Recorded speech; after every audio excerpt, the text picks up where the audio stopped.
1970년대 말쯤에 미국의 그 지역 신문에 이런 광고가 나왔습니다.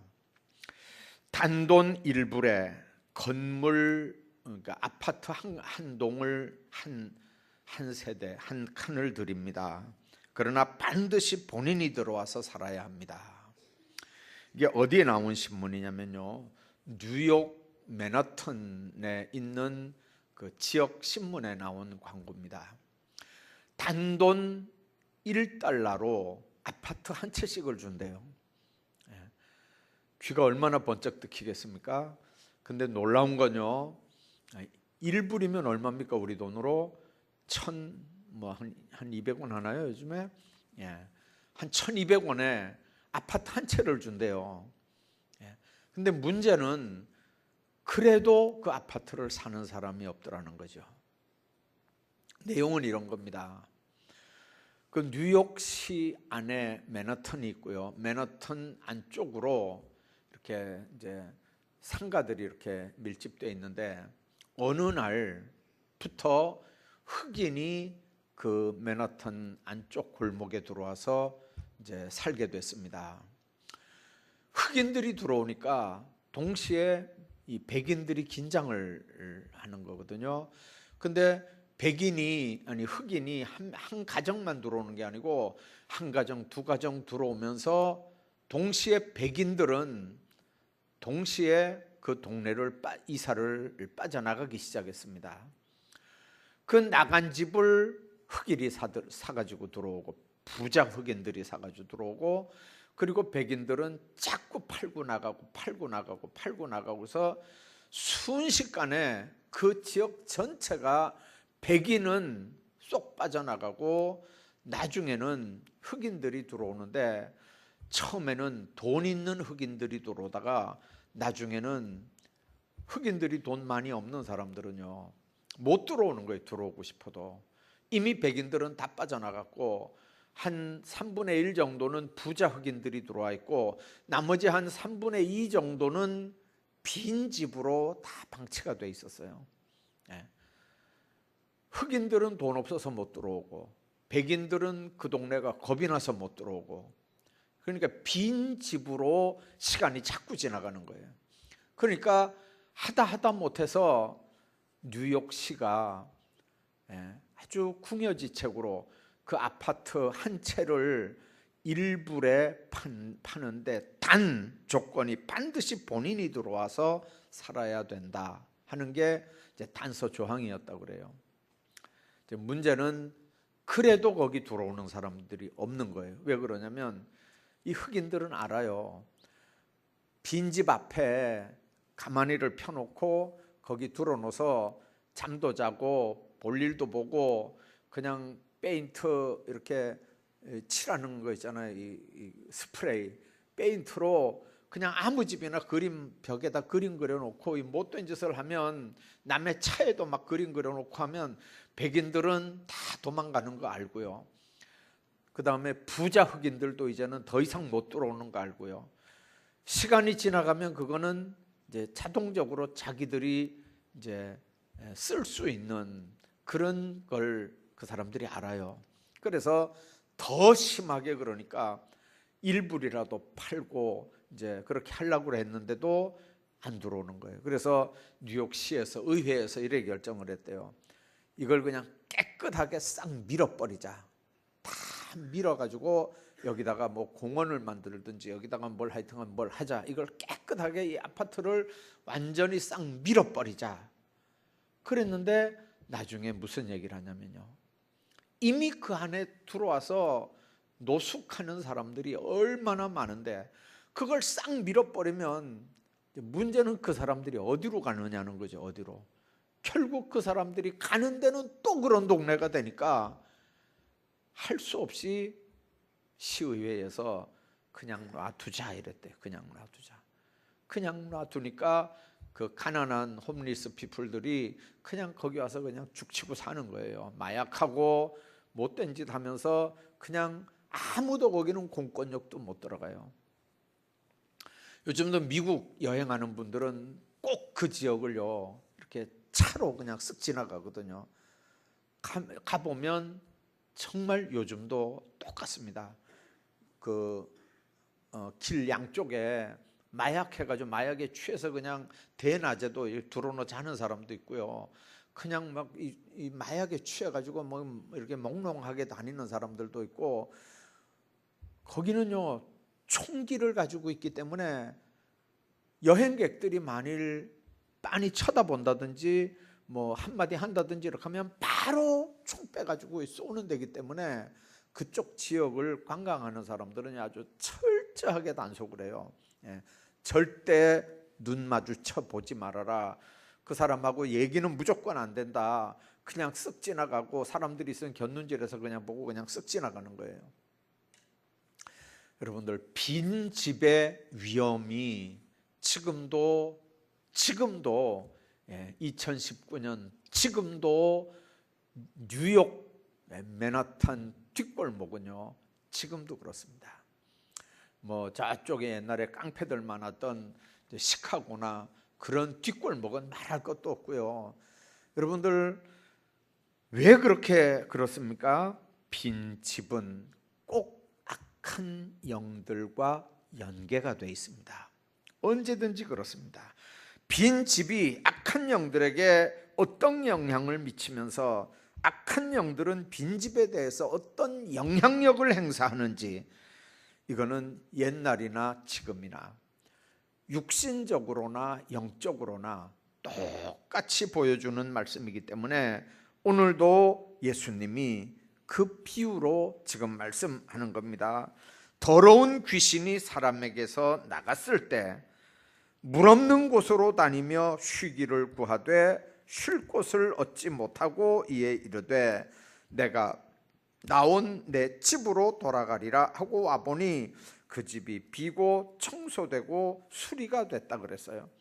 그걸 보고는 가서 자기보다 더 악독한 못된 7영을 더 데리고 그 빈집에 들어온 거예요. 그러니까 그 빈집 형편이 옛날에 이 한 명 있을 때보다 7명을 더 데리고 들어왔으니까 더 심하게 됐다, 그런 얘기입니다. 여러분들, 집이 비었다. 예수님께서 지금 하시는 말씀은 심령 상태, 영적인 상태가 사람에게서 나간 더러운 귀신이 더 악한 귀신 7을 데리고 들어온 것처럼 그렇다고 지금 지적하는 거거든요. 더러운 귀신이 사람에게서 나갔다는 건 유대인들이 처음에는 율법을 통해서 말씀대로 좀 살려고 했는데 하나님 앞에 의로운 삶 살지 못하고 그렇게 되니까 더 악한 것들이 그 속에 들어와서 이제는 자기 자신도 자기를 제어하지 못하는 이제 그런 상황까지 됐다, 그 말입니다. 여러분들, 집이 비었다는 말은 그렇게 위험한데, 여러분들, 예수님이 말씀하신 이 집이 비었다는 말은 뭔 말일까요? 마음의 공간, 영적 상태를 지금 얘기하는 거거든요. 집이 비었다는 말은 귀신, 마귀가 거처할 수밖에 없는 그런 심령이 됐다, 그 말입니다. 우리는 예수 믿고, 그 말은 예수님을 영접해 드리고 그분을 내 주인으로, 내 구주로 영접해 드리고 그분을 모시고 사는 사람들인 줄로 믿습니다. 우리 마음은 원래는 이 마귀가 우리 마음을 장악하고 살았어요. 그래서 마귀가 우리 주인이었어요. 귀신이 우리 주인이었어요. 그 귀신이 시키는 대로, 마귀가 시키는 대로 우리가 끌려다니며 신앙생활을 했어요. 그런데 예수 믿고 우리가 구원받으면서 예수님을 내 구주로 영접했어요. 마귀와 더불어 살던 모든 죄악된 것들을 다 회개하고 떨쳐버렸어요. 이제는 예수님이 내 안에 들어와서 예수님이 내 주인이 되신 줄로 믿습니다. 그런 상황은요, 이렇게 더러운 게 있다가 나갔고 빈 집에 예수님을 모셔드렸기 때문에 이 빈 집이 예수님이 모셔져 있는 집이 우리 예수 믿는 사람들의 집이에요. 자, 문제는 여러분들, 귀신 마귀가 그 속에 있다가 나가고 예수님을 안 모셔드렸다면, 말씀이 우리 속에 거하지 않는다면 이 귀신 마귀는 나가서 더 악한 것 7을 데리고 와서 우리를 장악하는 거예요. 그러면 처음 상황이 나중 상황이 처음 상황보다도 7배나 더 힘드는 거예요. 여러분들, 귀신은요 타락한 신자의 심령 속에 거하거든요.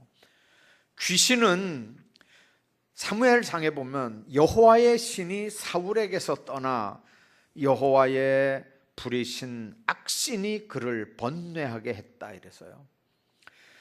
사울의 신하들이 그에게 뭐라고 합니까? 하나님이 부리신 악신이 왕을 번뇌한다, 그렇게 얘기합니다. 하나님이 부리시는 악신도 있어요.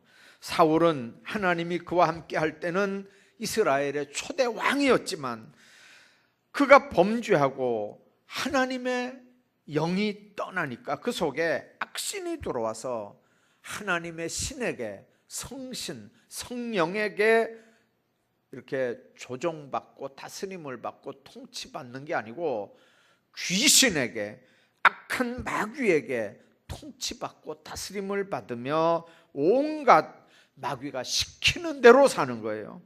마귀가 시키는 대로 말하고, 마귀가 생각나게 하는 대로 말하고 행동하고 그렇게 하는 거거든요. 그래서 우리가 어떨 때는 그래요. 내가 무의식 중에 내가 그냥 생각 없이 내가 그냥 툭 뱉었어. 내가 생각이 씨한 말이 아니야. 이렇게 변명을 하죠. 맞아요. 그냥 그 사람 말이 맞아요. 솔직한 표현이에요. 그냥 툭 던진 거예요. 근데 문제는 뭡니까? 그 속에 그 생각이 늘 꽉 차 있다가 터져 나온 거예요, 순식간에. 그러니까 성도들이 마음에 늘 성령 모시고 살면 마귀 지배받지 않는데, 여러분들 성령 모시고 성령에게 다스림을 받지 않고 성령을 모시지도 않았다든지 모셔놓고도 그분의 다스림을 안 받고 자기가 대장이고 자기가 자기 멋대로 인생을 살아간다면 그분이 그 사람을 어떻게 못하거든요. 안 하거든요.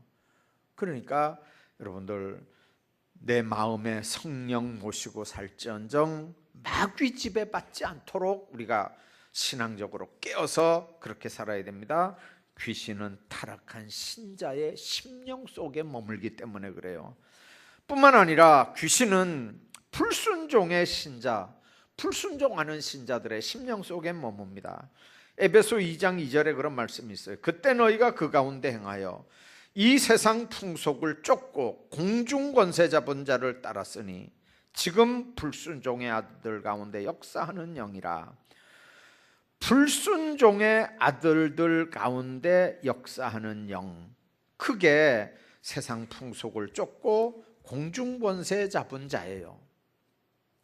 세상 풍속을 쫓고 공중 권세 잡은 자, 여러분들, 그 영이 바로 불순종하는 아들들 가운데 역사하는 영이란 말이에요. 순종하는 심령 속에는 성령이 임합니다. 그러나 불순종 자체가 이미 마귀에게 이미 쓰임받는 거예요. 그 속에 마귀가 꽉 차 있으니까 마귀가 하나님의 말씀을 불순종하게 만들거든요. 그래서 불순종 자체가 이미 마귀의 속성이라고 하는 걸 우리가 알아야 돼요. 순종은 성령의 다스림을 받는 사람들이 하는 신앙의 모습이지만 불순종은 벌써 마귀의 지배를 받는 사람들이 하는 행세예요. 마귀는 하나님 말씀을 불순종하도록 인간의 마음을 조종을 합니다. 그래서 순종해서 성령 안에 거해야 되고요. 불순종하면 지금 내가 마귀에게 쏟고 있구나, 지금 마귀에게 쓰임을 받고 있구나. 불순종은 누구한테 불순종하는 거죠? 하나님께 불순종하는 거잖아요. 하나님 앞에 불순종하는 거는 누가 시키는 일이죠? 그건 100% 마귀가 시키는 일이에요. 그래서 우리가 지혜롭게 생각해야 됩니다. 여러분들, 귀신이, 마귀가 거처할 수 있는 집, 거처할 수밖에 없는 집, 그게 바로 빈집이에요. 여러분들, 귀신은 타락한 심령 속에, 귀신은 불순종의 신자 속에 거한다는 거 꼭 기억해야 합니다. 두 번째, 마음이 집이 비었다는 말은요, 말씀이 그 속에 없다는 말이에요. 신자들 마음 속에는 하나님의 말씀이 가득 채워져 있어야 됩니다. 뿐만 아니라 그 말씀이 그 사람을 다스려야 돼요. 제가 늘 비유로 얘기하잖아요. 자, 이 꽃꽂이가 얼마나 아름답습니까? 근데 보니까요, 요 꽃은 살아서 이렇게 있는데, 요 꽃은 벌써 살기 싫은가 봐요. 고개가 폭 숙여졌어요. 네. 자, 여러분들, 하나님 안에서 우리가 신앙생활할 때 생각해야 되는 부분이 바로 그거예요. 하나님의 말씀이 내 안에 있고 그 말씀이 나를 다스리느냐. 이게 너무 예뻐서 내가 요거 하나를 뽑아서 주머니다가 넣어가지고 집에 가야 되겠다라는 마음이 딱 생길 수 있어요. 그러면 이거 훔쳐가지고 집에 가겠다는 얘기잖아요. 제가 이 꽃을 얘기하지만 교회 안에 견물생심, 눈으로 보면 주머니다 집어넣고 집에 가져가고 싶은 게 들어있다고 한번 생각 한번 해봐봐요. 자, 이걸 내가 집에 가져가야 되겠다, 이걸 내가 훔쳐야 되겠다고 딱 생각했어요. 교회 안에서만 말고 어디서든지. 자, 그러면 이 생각이 딱 들었을 때 그 생각은요, 이제 우리는 알잖아, 답을요. 이건 성령이 주는 생각일까요? 마귀가 주는 생각일까요? 마귀가 주는 생각이란 말이에요. 자, 그러면 마귀가 주는 생각, 그 마음이, 여러분들, 우리 속에 말씀이 없으면 그게 우리를 다스리는 거예요. 그래서 그 다스림을 받으면 훔쳐가지고 가는 거예요. 그런데 그 생각이 들 때 안 돼. 그건 도둑질이잖아. 사람 것도 훔치면 도둑질인데 하나님의 거 훔치면 당연히 도둑질이지. 하나님의 걸 훔친다, 도둑질이다, 그런 생각이 딱 들면요, 여러분들, 훔칠까요? 안 훔칠까요? 안 훔치는 사람은 왜 안 훔칩니까? 말씀이, 그건 도둑질이잖아. 하나님이 성령으로 그건 도둑질이라고 말씀을 알게 하니까 그 말씀이 그 사람을 다스리니까 못 훔치는 거예요. 안 훔치는 거예요. 근데 말씀이 그 사람 속에 없든지 말씀이 그 사람을 안 다스릴 때는 마귀가 주는 대로 생각 그대로 옮겨가지고 가져가는 거예요. 여러분들, 누구의 다스림을 받느냐? 나는 누가 나를 다스리느냐? 하나님의 말씀이 성령을 통해서 날 다스리느냐? 내가 거기에 다스림 받고 사느냐? 아니면 악한 영이, 마귀, 귀신, 사탄이 나를 감동해서 나를 그렇게 이끌고 그렇게 죄짓게 만들고 그렇게 살게 하느냐? 여러분들, 두 개 중에 하나예요. 나는 중간인데 중간은 없어요. 여러분들, 우리가 이 말씀을 잘 생각해야 됩니다. 말씀이 내 안에 있느냐? 말씀이 나를 다스리고 있느냐? 그렇다면 악한 영이 호시탐탐 우리를 노려요. 마귀가 아주 어떨 땐 하나님의 말씀으로 우리를 미혹한다니까요. 예수님을 시험할 때도 마귀는요, 하나님 말씀으로 시험했잖아요. 금식할 때. 그러니까 마귀도 하나님의 말씀으로 시험을 하는데, 우리 속에 배우고 확신한 하나님의 말씀이 우리 속에 없으면요, 마귀가 사용하는 하나님의 말씀에 얼마든지 우리가 넘어갈 수 있어요. 그래서 성경을 볼 때는요, 한 절만 보면 안 돼요. 앞뒤에 있는 말씀 다 봐야 되고요. 그것만 봐가지고도 안 돼요. 성경은 반드시 짝이 있어요. 그래서 성경 전체를 볼 수 있어야 되지 한 구절만 보다가는요 큰일 나요. 이단들이 그 훈련을 하는 거예요. 이단들이 한 절만 빼내서 달달달달 외워요. 몇백 개를 외워요. 몇백 개를. 여러분들은 몇백 개 암기하나요? 그러니까 그런 사람들하고는요 성경 토론하면 100번 100번 다 넘어가요. 넘어갈 수밖에 없어요. 그래서 여러분들, 하나님의 말씀이 그 속에 없다는 말은 마귀가 얼마든지 그 속에서 별짓을 다 할 수 있어요. 그 사람을 얼마든지 사용할 수 있다는 말이에요. 디모데후서 1장 5절에 보면 내 속에 거짓이 없는 믿음이 있음을 생각함이라. 이 믿음은 먼저 내 외조모와 내 어머니 윤희계 속에 있더니 네 속에도 있는 줄 확신한다. 그렇게 말씀했어요. 사람도요 아주 이렇게 덩치가 좋고 풍채가 좋고 와 진짜 멋지게 생겼다, 사장님 같이 생겼다 이렇게 해도요 속이 텅 빈 사람이 있어요. 그런데 빼짝 말라가지고 별 볼 일 없게 생긴 사람도 얘기해보면 깊고 지식이 있고 신앙 토론해보면요 영적 체험들을 아주 깊이 한 사람들이 있어요. 겉만 보고 모르거든요. 여러분들, 외모가 비록 빈약해 보여도 속이 가득 차 있다면 얼마나 좋겠어요. 그래서 성경은 외모로 사람을 취하지 말고 중심을 보라는 거예요.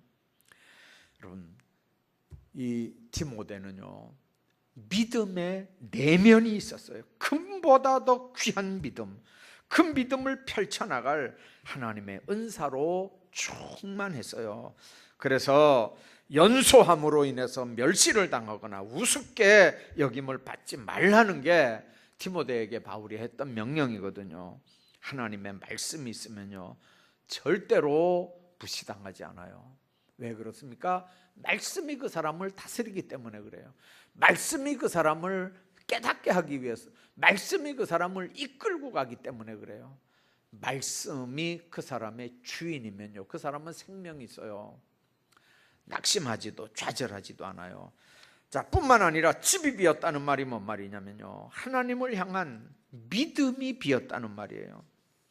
마태복음 17장에 보면 예수님 제자들에게 그랬어요. 너희 믿음이 적은 영혼이라. 너희가 겨자씨만한 믿음이 있어도 너희가 이 산도로 이 산을 명해서 저기 옮기라 해도 옮길 것이요 그랬어요. 겨자씨가 어느 정도냐면요 여러분들 농사 짓는 분 아시나요? 채송아씨,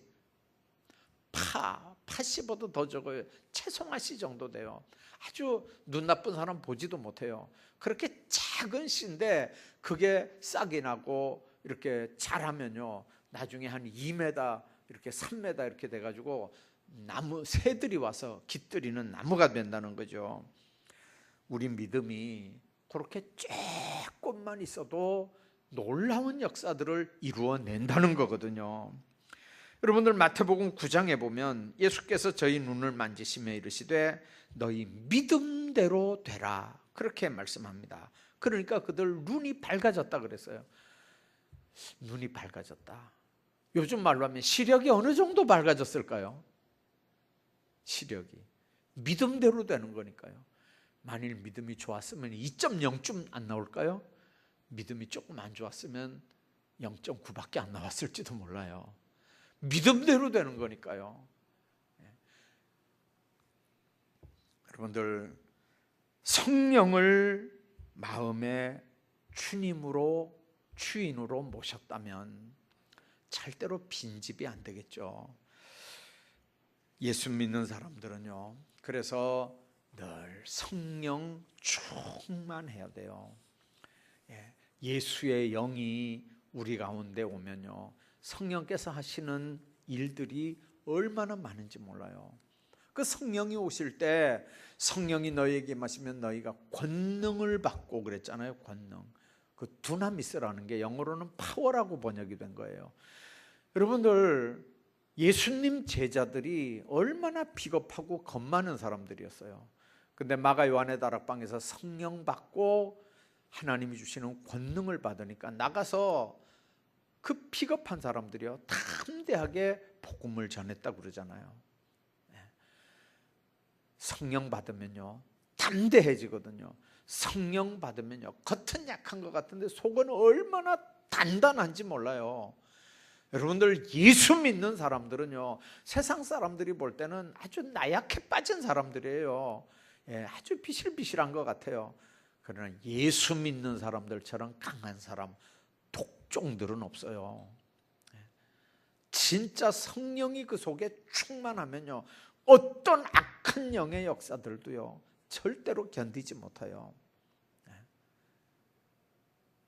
저는 요즘에 이렇게 그 뉴스 보면서요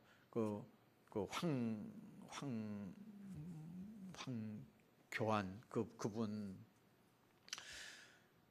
그 전에 여러분들 당대표가 금식한 게 그분 처음 한 거 아니잖아요. 그 앞에도 많이 했어요. 근데 세상에 그 아스팔트 바닥에다가 그 깔아놓고 그냥 거기서 자고 보니까 물도 안 마시고 버틴 것 같아요. 물은 마시면 한 일주일 정도는 괜찮거든요. 힘이 들어서 그렇지 이렇게 물만 계속 이렇게 마시면. 근데 여러분들 그분 여러분들 아시잖아요. 예수쟁이잖아요. 얼마나 독하다고요. 예수쟁이들은 금식하잖아요. 막 일주일은 보통이에요. 그 사람 전도사 출신인데 일주일 뭐 금식 안 해봤겠어요? 열흘 안 해봤겠어요? 얼마든지 여러분들 죽기를 작정하고 하는데 무슨 일을 못 하겠어요. 앞에 사람들 금식한 거하고 차원이 다른 금식이에요. 그거는요. 앞에 사람들은 그냥 단식이고 금식이지만 이 사람 목숨 걸고 하는 거잖아요. 이거는요. 여러분들 주님 안에서 예수 믿는 사람들은요 강한 사람들이에요. 강한 사람들이에요. 정말 예수님이 나와 함께 한다면요 죽는 것도 겁 안 나요. 그러니까 예수 믿는 사람들이 무서운 사람이라니까요. 예수 안 믿는 사람들은 죽인다 그러면 겁나서 끝내요. 근데 예수쟁이들은요 죽으면 천국 간다고 생각하니까 죽는 것도 겁도 안 나요. 눈도 안 깜짝해요. 그러니까 예수쟁이들이 무서운 거예요. 교회 안에서도요 제일 무서운 사람들이 누군 줄 아세요? 목소리 큰 사람이 무서운 사람이 아니라니까요. 깐깐한 사람이 무서운 사람들이 아니라니까요. 제일 무서운 사람이 누구냐면요 기도 많이 하는 사람이 제일 무서운 사람들이에요. 기도하는 사람들은 진짜 무서운 사람들이에요. 주님 안에서 여러분들 하나님의 말씀이 나를 다스린다. 내 속에 귀신이 악한 영이 마귀의 역사가 내 속에서 나를 다스릴 수 있는 기회조차 안 주고 성령이 충만하고 말씀이 충만하고 은혜가 충만하면 우리는 하나님의 이끌림 속에서 세상을 사는 게 되는 거예요. 아파도 아픈 자리에서 감사하고 찬송할 수 있어요. 없어도 없는 자리에서 감사하고 찬송하는 게 예수쟁이들이라니까요. 우리는 생각에 건강해야만 찬송할 것 같잖아요. 아니에요. 금방 카운트다운에 들어갔는데도 감사한 거예요. 내일 아침에 때거리가 없어도 감사한 거예요. 여러분들 주님이 날 다스릴 때는요 다 맡겨놓고 사는 거예요. 여러분들 악한 영이 우리를 넘보지 못하도록, 악한 영이 우리 속에 들어와서 좌정하지 않도록 성령으로 충만한 삶들 사시기를 주의 이름으로 축원합니다.